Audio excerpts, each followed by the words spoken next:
hear that train a-comin', rolling round the bend, and I ain't seen the sunshine since I don't know when, and I'm stuck in Folsom prison.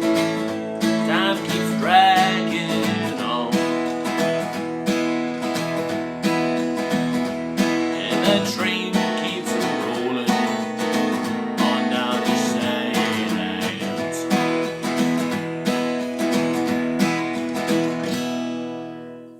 Greetings, welcome to Shamrockin Guitar Lessons. Today I'm going to teach you a couple of new chords. One is a little more difficult than the other, and then I'm going to teach you Folsom Prison Blues, Johnny Cash. So we already know our E chord. We're going to get A, just a fourth string on first fret, first finger even. First finger on the D string on the second fret, second finger on the G on the second fret, third finger on the B on the second fret. There will be chord boxes to accompany. I'm going to put them throughout the video so you can follow along. The next chord I'm going to teach you is a bit more complicated. So it's the second finger on the A on the second fret, fourth finger on the D on the fourth fret, third finger on the G on the second fret, and your little finger, which is going to hate you for a number of days after you try and practice this chord. It's on the second fret of the high E string. So I'm going to go in reverse. So that's where your little finger is.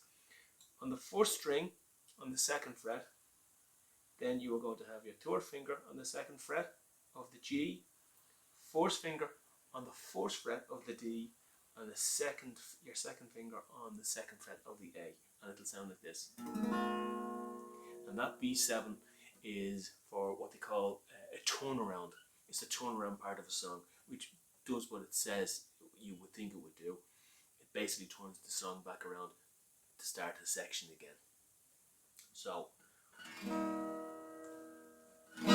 that's the chords we're going to use for this. I'm only going to go through the first verse because the chords just cycle on and on and on. And I'm sure if you're a fan of the song, you probably have an idea what the lyrics are. If not, you can Google the lyrics and sing along with it. But there's a couple of tips I have in order to get through the song. So what we're going to do is we're going to go through the strumming pattern, which is down, down, up, up, down, up. So it's down, down, up, down, up. So we'll go through it again. Down, down, up, down, up.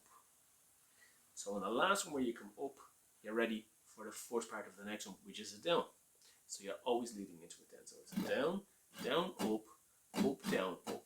And what I like to do is to play it as if you're hitting like the bass notes, and you'll hear it within the song as well. So it's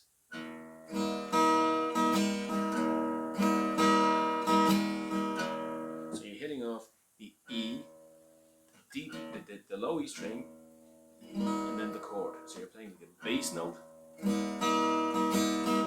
right? So you'll do the same on the A as well, which is the.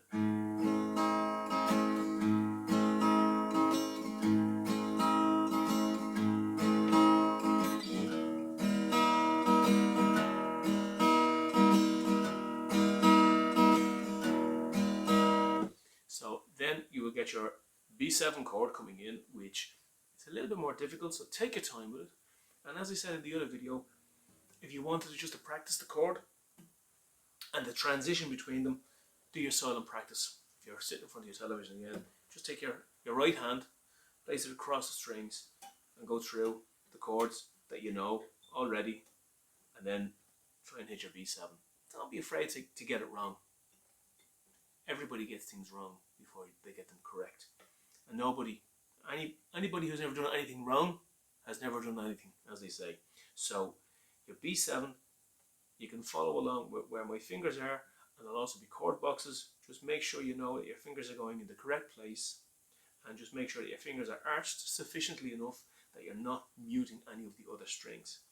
Now, what people have a tendency to do is to absolutely press down on the strings as if they're going to come through the neck, because by God, I'm going to play that chord. Well, just relax and take it easy. They only have to touch off the string and down in order to make the note. There's no point in going too hard and hurting your fingers too much, because you will find that your fingers are starting to wear in now once you're playing more and more and more.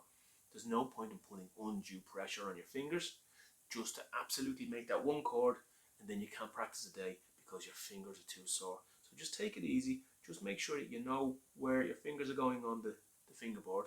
Okay? Practice your chords and your transitions all the way, and that B7 is the one that's the difficult one at the moment for all the chords that I've taught so far. So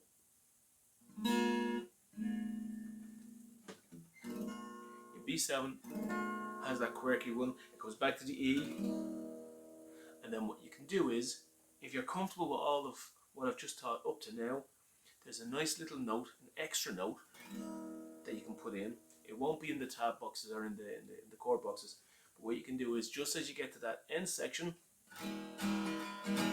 what you can do is, and it's on the B7 chord, so you're going to hate me for giving you extra whoop for a B7 chord, you can just lift your second finger up and just rest it onto the low E string on the second fret, and what you do is, if you push, and you can pull it a little bit, so it's,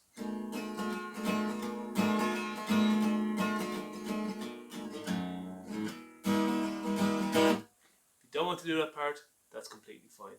You're just playing all the rest of the chords and the whole song sounds fantastic. If you get to the stage when you want that extra little bit on the B7, you just take your second finger and it gives a nice little inflection in the song. It's that kind of tongue-in-cheek part, which is at the end of each verse then. So that is Folsom Prison Blues by Johnny Cash. You've 2 extra chords in it, and you can just get going with that and have a little bit of fun with it. It's a good song. Johnny Cash has a nice bit of rhythm to it as well.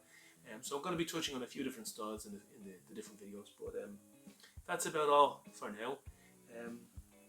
If you've made it all the way through to the end of the video, thanks very much. I appreciate you sticking around, and I'll see you in the next lesson.